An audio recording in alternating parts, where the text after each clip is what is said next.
Hello and welcome to the Visionless Designs YouTube channel. So in this one I'll be doing a review of my Bosch GCM 12 SDE sliding compound mitre saw. I think it's the tool with the longest name I've got. So it's got a 400mm by 120mm maximum cut. Which for me is pretty great when I'm doing the wide slabs. Other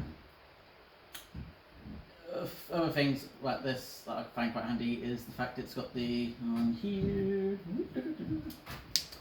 Don't need the cane for this. Hey! So we've got a slight. Where are you? Oh, there it is.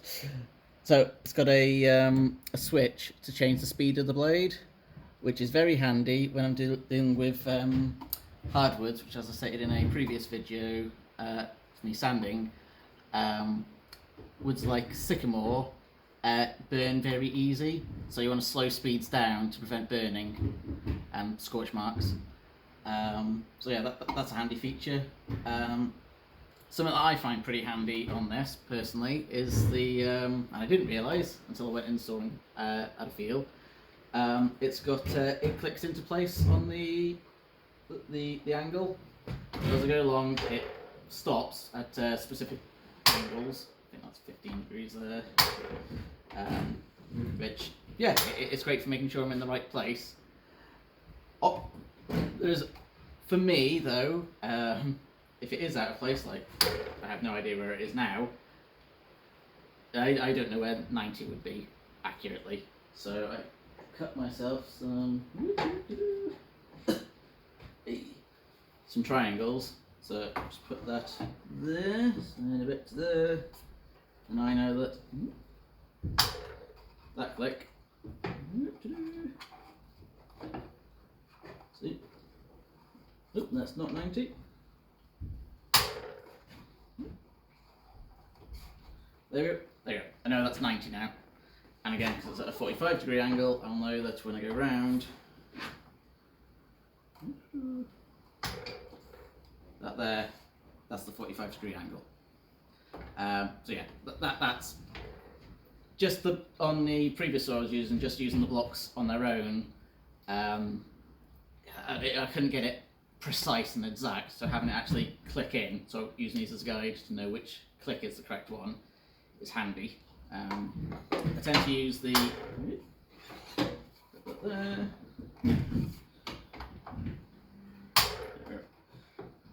so things like my benches and stools, I tend to just use the first click across.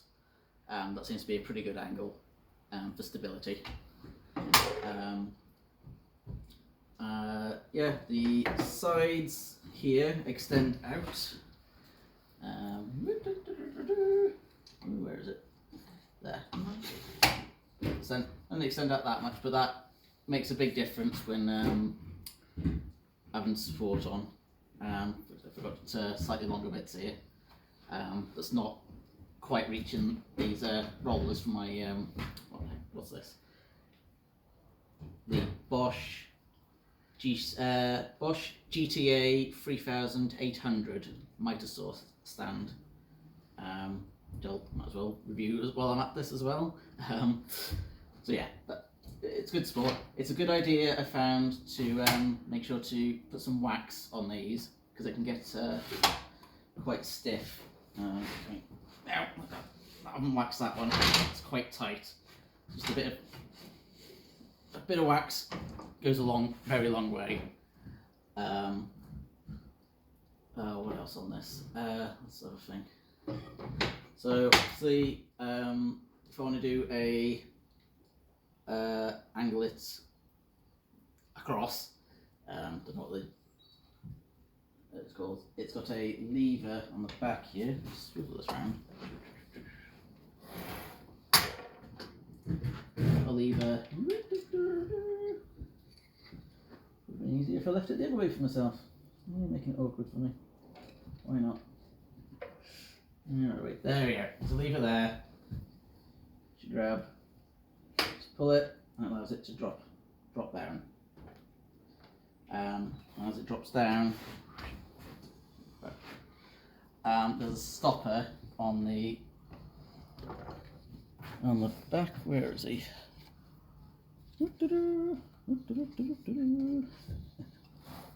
Oh, as you can tell, it's not something I use quite too much at the moment. So there he is. Yeah, that's it. So yeah, you just rotate that round to the different quick pivots you want. Which I've only used it a couple of times so far, but hopefully I'll be using it a bit more. It just makes it drop onto it. One thing, as I've seen just then, always make sure if you're doing that to open these out. Apparently they have a warning on them to do it, but it just stops the blade from catching that. Obviously if the blade hits that, well, there you go, there goes all your teeth. And the blades for these are pretty expensive. So lock that back in. Also has the ability to obviously make grooves in the wood instead of fully chopping it.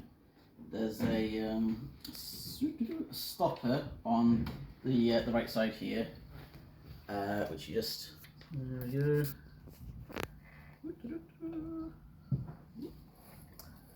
And it's quite stiff. There. Pull that out, drop it down. Get it.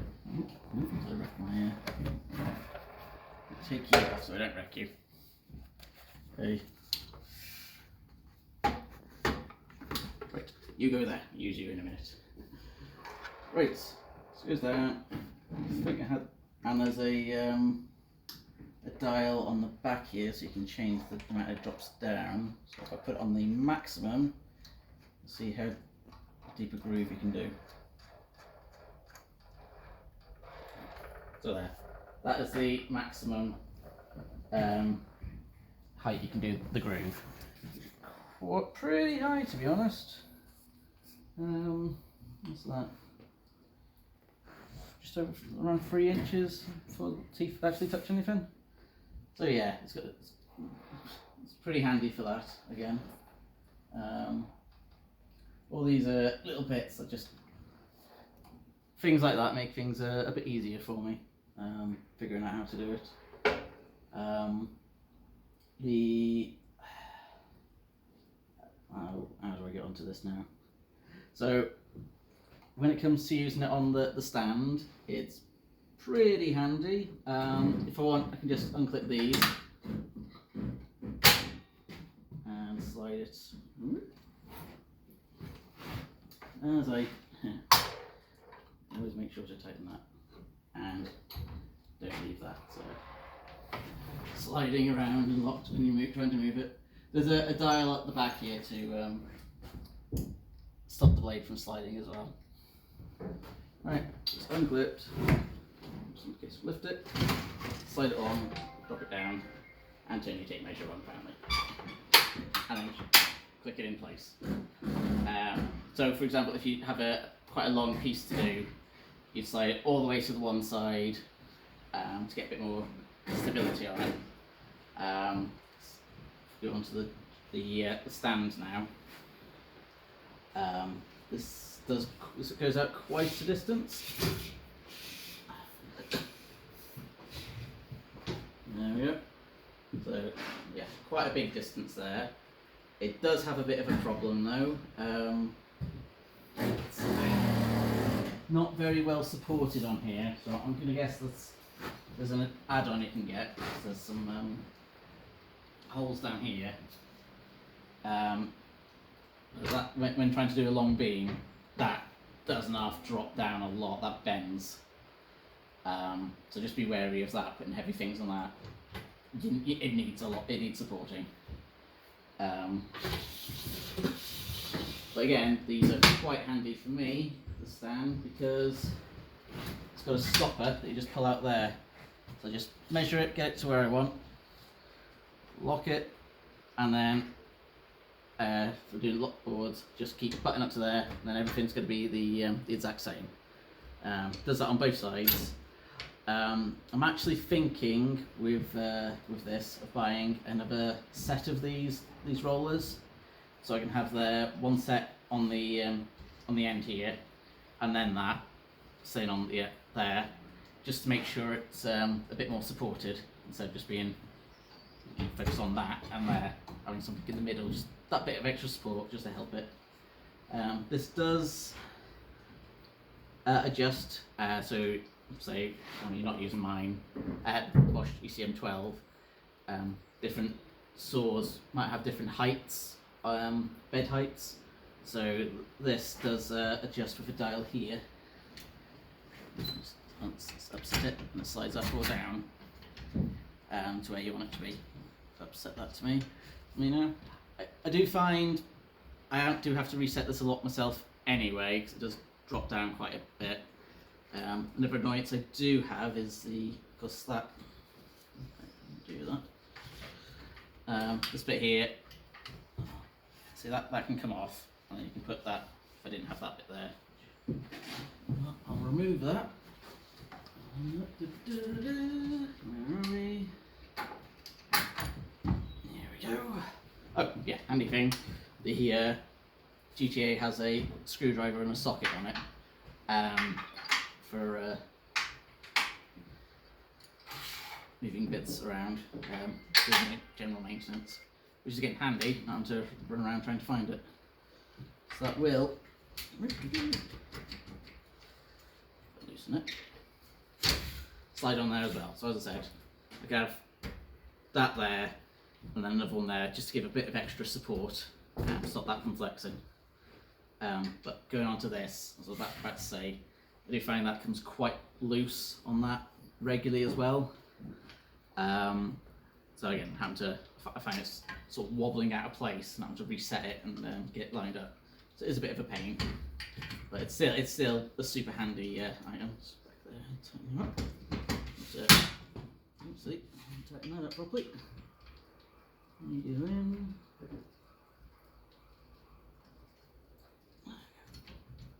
There, nice and tight now. Tighten you back up. Oh, and that's if you do pull it all the way in. That's a good point. When that's too low, just catches the dial there to actually allow you to slide that out. So again, just be wary if you have a really low height mitre saw.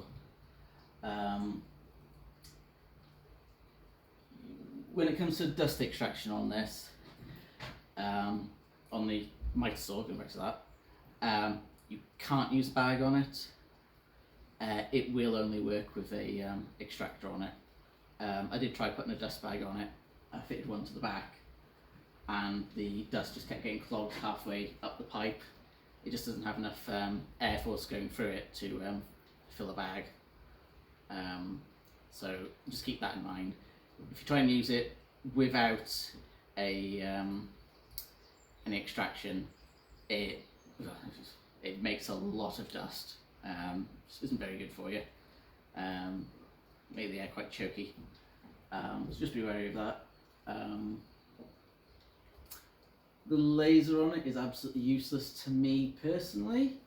Obviously I can't see any form of light or anything, so it doesn't mean anything to me. But apparently to the people that come in and help me out, it's useless for them as well unless it's dark. The laser is just not powerful enough to be seen in any form of light. So just be wary of that. It might have changed that. I've had this for 18 months now, so it might have changed that. But from the one I've got 18 months ago, the laser, from what I've been told, is pretty useless. So just be wary of that. Trying to think what else I've got here. Yeah, I mean, general the power. Yeah, it's got the power. It cuts through anything I want pretty handily. The blade that comes with it is pretty good. Gonna obviously make it last as long as I can. I've actually got a blade sharpener, so don't have to chuck the blades when they go blunt, just sharpen them, which I'll do a review on later. It does have the ability to, if I want to take the blade off, Slide him out. There we go. Lock him. So I've got it so you can literally just, there's a finger bit to pull here. There's a button for the blade, on the blade in the centre, and you can just turn that. If you turn it the right way, turn that, that'll then come off and that'll allow you to remove the blade. So you don't need any tools to remove it, which is pretty handy. Go back. When it comes to doing shortcuts for me on this, again, these handy blocks, I tend to put them on there. So if I want to do coasters, for example, I'll put them there, slide them into the place I want. As long as we've got it at 90, so that's not at 90.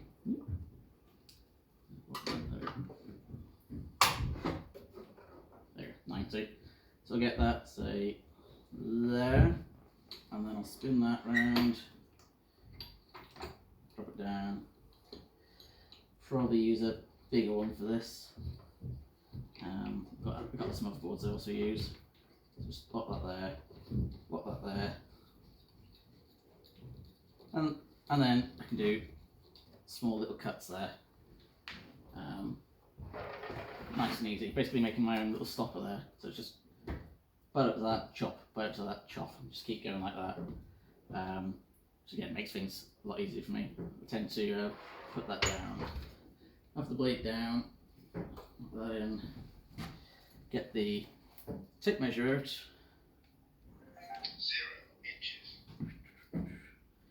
And then measure 0.71 inches, 1.34 inches, 1.42 inches, 1.42 inches apparently. 3 centimetres, 6 millimetres. 36 mil, that's doing at the moment. So yeah, that's how I do that, just measure based on that.